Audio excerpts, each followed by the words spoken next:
Bonsoir à toutes et à tous. Alors, aujourd'hui, je voudrais vous parler d'un phénomène qui s'est produit cette semaine à Conakry, c'est en République de Guinée. Il s'agit d'un incendie du dépôt central de carburant qui a pris feu dans la nuit du 17 au 18 décembre à Conakry. Le dépôt du central se trouve au cœur même de l'administration publique du pays, puisqu'il y a le palais présidentiel, il y a les différents départements ministériels, mais aussi il y a le port du pays même, qu'on appelle le port autonome de Conakry. Et le gouvernorat de la capitale se trouve à côté, des hôtels et tant d'autres institutions et sièges de différentes grandes entreprises. Mais au-delà de ces facteurs, quels sont les impacts écologiques que cela peut avoir à court terme, mais aussi à long terme? D'abord, l'incendie, il y a eu des émissions atmosphériques. Naturellement, l'incendie des carburants libère notamment des gaz à effet de serre. Ça, c'est connu de tous les écologistes, et même tous ceux qui suivent un peu les enjeux écologiques, les enjeux du changement climatique.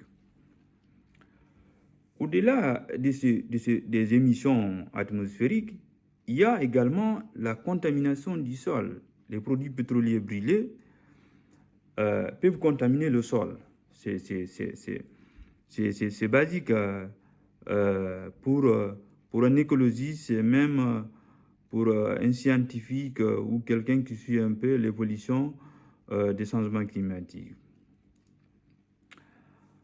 En plus, le dépôt central du carburant, qui est déjà à côté de l'océan Atlantique, que la capitale est entourée par l'océan, il y aura également une pollution de l'eau. C'est le déversement de ces produits chimiques provenant d'un incendie peuvent contaminer les cours d'eau qui sont non seulement à proximité, mais aussi peuvent affecter la vie aquatique. C'est la biodiversité même qui est tout cela. Alors, mais ce n'est pas tout. L'impact est vraiment considérable, au point que la faune et la flore seront également affectées parce que l'incendie détruit les habitats naturels, entraînant la perte de la faune et de la flore locale. Donc, la fumée et les produits chimiques peuvent avoir des effets directs et même indirects sur la santé des animaux et des plantes. On ne parle même pas des humains parce qu'on sait qu'il y a eu des dégâts. Le gouvernement déjà a évoqué un bilan de 18 morts et près de 200 blessés. On sait que déjà directement les humains sont affectés. Là, on parle des conséquences écologiques de l'incendie. Mais à l'avenir, qu'est-ce que cela peut avoir comme impact? C'est ça aussi, parce que ce n'est pas maintenant qu'on va voir directement les impacts. Les impacts peuvent persister pendant des années, voire même des décennies. Ça, c'est les impacts écologiques.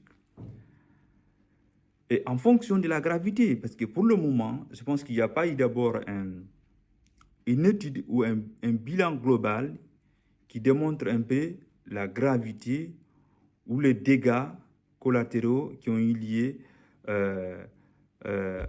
pendant cet incendie. On ne peut pas pour le moment parler d'un bilan global, parce qu'il faut attendre encore. On sait qu'il y a eu, les humains sont fortement touchés, des habitations et tant d'autres. Mais si le gouvernement ne prend pas de mesures pour la restauration écologique, parce que cela c'est nécessaire pour réhabiliter les écosystèmes touchés, sinon ça va encore perdurer.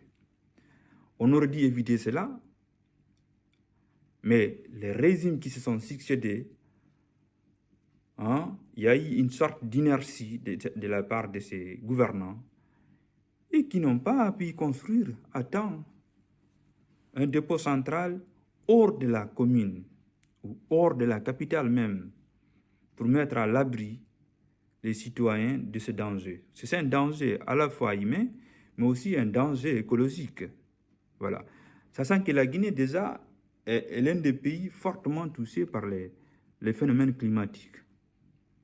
Ben, comme tous les pays d'ici qui sont les véritables victimes du changement climatique.